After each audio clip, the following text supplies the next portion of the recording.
As far as today's session is concerned, हम लोग Hindu law के एरिया पे आज स्विच कर रहे हैं. देखो, as far as the subject of Hindu law is concerned, 4 areas are to be covered. There is the marriage act, succession, guardianship and the adoption. और इसी के साथ साथ आपका जो है मेंटेनेंस रिलेटेड जितने भी मोस्ट पॉसिबल एरियाज हैं सारे हमें कवर कर रहे हैं from the specifically from the exam point of view. अभी देखो, जहां तक हिंदू लॉ में किस तरीके के सवाल जो है वो पूछे जाते हैं एज फार एज हिमाचल और अदर स्टेट्स आर कंसर्न, तो थोड़ा उसमें पहले बातचीत करते हैं. देखो, 2 चीजें हैं. जैसे कि हमारे सिविल लॉ 2 में हिंदू लॉ का पोर्शन आता है, तो सिविल लॉ 2 के अंदर approximately 10 questions will be there from the Hindu law, और 10 क्वेश्चंस में से it is as per the previous trends ये देखा गया है कि आपके जो केस लॉज है, क्योंकि हिंदू लॉ में मैरिज एक्ट की बात कर लो, आप सक्सेशन की बात कर लो, तो बहुत सारा एरिया जो है वो केस लॉज रिलेटेड जो है वो पूछा जाता है. तो केस लॉज पे एडिशनल फोकस हमें करना पड़ेगा. बहुत सारे कैंडिडेट्स ऐसे आते हैं जो कहते हैं कि सर हमें केस लॉज याद नहीं रहते, लेकिन हिंदू लॉ में it is not the point which you can raise, because Hindu law की जहां तक बात है, इधर इज द मैरिज में आपका cruelty, desertion, irretrievable breakdown of marriage की अगर आप बात कर लें, सिमिलरली आप म्यूचुअल कंसेंट से डाइवोर्स की बात कर लें, मेंटेनेंस की बात कर लें, रेस्टिट्यूशन ऑफ कॉन्जुगल राइट्स की बात करें, जुडिशियल सेपरेशन की बात करें, everything is to be regulated and everything is to be seen in reference to the case laws. तो केस लॉज तो बहुत ही ज्यादा है, ठीक है. एक केस लॉज का भी हिंदू लॉ के नोट्स जब हम लोग प्रिपेयर करेंगे तो जितने भी रेलेवेंट केसेस हैं as far as the Hindu law is concern, तो that I will give it to you people. तो वहां से एक बार जरूर उसको फॉलो अप जरूर करना है आप लोगों ने, ठीक है. बाकी rest will try to cope up with the every possible area that is being asked in the exams, ठीक है. स्पेसिफिकली क्योंकि हिमाचल के पॉइंट ऑफ व्यू से तो हर एक चीज कवर करनी ही है, लेकिन हिंदू लॉ क्योंकि बाहर बाकी स्टेट्स में भी पूछा ही जाता है, तो हमें each and every dimension is to be covered, ठीक है. तो अभी जैसे आज का मेरा स्टार्टिंग ओपनिंग सेशन है, तो ओपनिंग सेशन में we are not directly coming to the MCQs, ठीक है. एमसीक्यूज पे थोड़ा सा बाद में आएंगे, लेकिन एक जर्नल इंट्रोडक्टरी एरिया या कैसे कैसे जो एरियाज है जो अदरवाइज, एक तो होता है ना कि हमने बेयर एक्ट में जो लिखा है वो समझ लिया, और एक होता है कि बेयर एक्ट से अलग से भी चीजें जो है वो पूछी जा सकती है, बिकॉज हिंदू लॉ की जहां तक बात है, आपका एक पर्सनल लॉ को कोडिफाई किया गया है. तो आपके करिकुलम में ये नहीं मेंशन है, स्पेसिफिकली अगर मैं हिमाचल की बात करूं तो ये नहीं मेंशन है कि हिंदू मैरिज एक्ट आएगा या सक्सेशन आएगा या गार्डियनशिप, एडॉप्शन, मेंटेनेंस आएगा, ये नहीं लिखा है. इट इज रिटन है हिंदू लॉ. तो Hindu law means that they may ask you the questions from the personal law as well as they may ask the questions from the codified law, ठीक है. तो दोनों ही एरियाज को हमें जो है वो कवर करना है. जैसे मैंने अभी आपको पहले ही बताया कि केस लॉज पे एडिशनल फोकस करना पड़ेगा. रिसेंट केसेस भी कहीं ना कहीं हिंदू लॉ के कंटेक्स्ट में अगर देखा जाए तो इम्पोर्टेंट है. जैसे कि अभी रिसेंटली आप लोग अगर यूट्यूब पे फॉलो करते हो, तो जैसे म्यूचुअल कंसेंट पे डाइवोर्स को लेके एक रिसेंट जजमेंट आया था that we have discussed on the YouTube itself. तो वहां से भी उसको एक बार फॉलो अप कर लेना. जितने भी जजमेंट्स रिसेंट जो आती हैं, तो कोशिश करते हैं कि यूट्यूब पे एक स्पेशल सेशन उसका चला जाए, ताकि आप लोग अपने आप को वहां से अपडेट करके रखें, ठीक है. बहुत सारे केस लॉज तो होते ही हैं, but yes which is humanly possible that I used to discuss over the different platforms, ठीक है.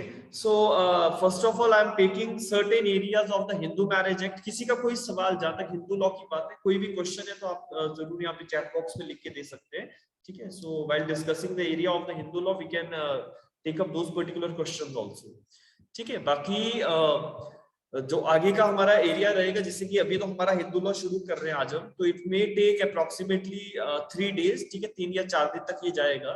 And after that I am going to take up the subject of TPA, that is the transfer of property act. तो TPA में जैसे आप लोगों की request है कि you want to go it on the bare act based approach, है ना, कि बेयर एक्ट में बहुत सारे सेक्शंस ऐसे हैं जिनको समझने में दिक्कत आती है. तो टीपीए में क्योंकि it may take more than a usual time which we go for the other subjects, तो ज्यादा टाइम जरूर लगेगा. बट यस, ज्यादा टाइम कहने का मतलब ये है कि 6 से 7 दिन आपका जो है फिर टीपीए ले जाएगा, मतलब 1 week अप्रोक्सीमेटली, ठीक है. So contract we have done, limitation is also done. now the Hindu law, thereafter TPA, and then the HP urban land control is to be there. ठीक है, तो इसके बाद there will be the test of the civil law 2, और उसके बाद हम लोग जो है फिर civil law 1 में switch करेंगे, फिर the other subjects, that is the CPC and evidence. तो CPC और evidence को लेके तो कुछ जो हमें डिस्कशंस कर रहे हैं वो जर्नली रहेंगे, ठीक है, because these are the very lengthy subject, तो हम लोग एमसीक्यू बेस्ड अप्रोच पे थोड़ा ज्यादा फोकस करेंगे. बट जहां तक बात आएगी स्टैम्प एक्ट की, तो स्टैम्प एक्ट में जितने भी लोग यहाँ पे भी बैठे हैं और जितने भी बाद में इस सेशन को देखेंगे, तो स्टैम्प एक्ट देखो बहुत ज्यादा एक इम्पॉर्टेंट अपडेट है कि होता क्या है कि जैसे स्टैम्प एक्ट में आप लोग पुराने अगर बेयरिंग्स लेके बैठे हो तो थोड़ा सा अलर्ट होना पड़ेगा, बिकॉज द रीजन इज 2021 में 2022 में there are certain amendments in the stamp act itself. तो क्योंकि वो अमेंडमेंट्स इतनी ज्यादा इंपॉर्टेंट है कि पुराने कुछ एक सेक्शंस में चेंजेस हो गए हैं, कुछ नए सेक्शंस इनकॉर्पोरेट हुए, ठीक है. तो जैसे शिका है या Rita, Ramesh and other guys है ना, तो आप लोग इस चीज का ध्यान रखिएगा कि 2022 का जो अपडेटेड स्टैम्प एक्ट है एक बार उसको जरूर परचेज करके रखिए, ठीक है. अभी तो नहीं, लेकिन जैसे ही हम स्टैम्प एक्ट के आसपास जब स्विच करेंगे तो उसको अपने पास मंगवा के रखना, बिकॉज स्टैम्प एक्ट में we have to go through with the exhaustive study, ठीक है. उसका कारण एक तो ये है कि अपडेट हुआ है, अमेंडमेंट हुआ है, तो हमें भी अपने सेशंस को एक बार अपडेट करना पड़ेगा, एंड अदरवाइज भी एक स्टैम्प एक्ट को लेके एग्जॉस्टिव सेशंस की जरूरत थी, तो वो आप लोगों को एक जर्नल बेनिफिट जो है वो मिल ही जाएगा. तीसरी चीज कि स्टैम्प एक्ट में पहले क्या होता था एचपी में, प्रीवियस ईयर पेपर्स अगर आप देखें तो स्टैम्प एक्ट का क्वेश्चन आपके ऑप्शन पे होता था, but candidates used to do कि जैसे आपने सीपीसी का क्वेश्चन कर लिया, आपने एविडेंस एक्ट का क्वेश्चन कर लिया, लेकिन एचपी कोड से या स्टैम्प एक्ट में से आप जो है ऑप्शंस उठा सकते थे कि आपको करना है या नहीं करना है, यू कैन चूज, ठीक है. बट नाउ अगर लास्ट ईयर का अगर आप पैटर्न देखेंगे तो जैसे क्वेश्चन नंबर 2 मैंडेटरी क्वेश्चन होता है सिविल लॉ 1 के पेपर में, civil law 1 question number 1 and 2 mandatory होते हैं. तो क्वेश्चन नंबर 2 में 4 हिस्से हैं, 4 हिस्सों में एक क्वेश्चन जो है आपको एविडेंस का था, एक क्वेश्चन आपको सीपीसी का, तीसरा क्वेश्चन आपको जो है स्टैम्प एक्ट का, और चौथा क्वेश्चन आपको एचपी कोड्स एक्ट का. तो जिससे ये समझ में आता है कि एग्जामिनर जो है वो एचपी कोड्स एक्ट और स्टैम्प एक्ट को कहीं ना कहीं मैंडेटरी पोर्शन की तरफ जो है वो लेके गए हैं. तो क्योंकि ये लास्ट ईयर का जो लास्ट एग्जाम हुआ है उसका ट्रेंड है, तो पॉसिबिलिटीज आर देयर कि अभी जो हमारा रिसेंट जो अभी नेक्स्ट एग्जाम जब भी आएगा तो उसमें भी सेम यही ट्रेंड जो है वो शायद फॉलो किया जाए. तो स्टैम्प एक्ट को और एचपी कोड्स एक्ट को अब मेंस पॉइंट ऑफ व्यू से हम अवॉइड नहीं कर सकते, तो you must go with the exhaustive studies of these two subjects.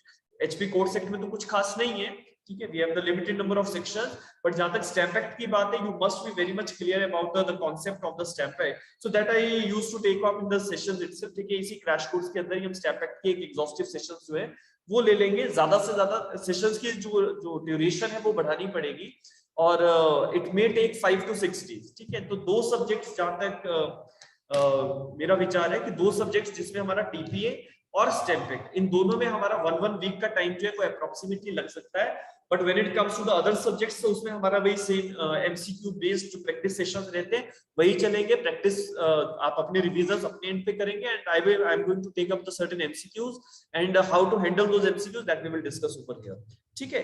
So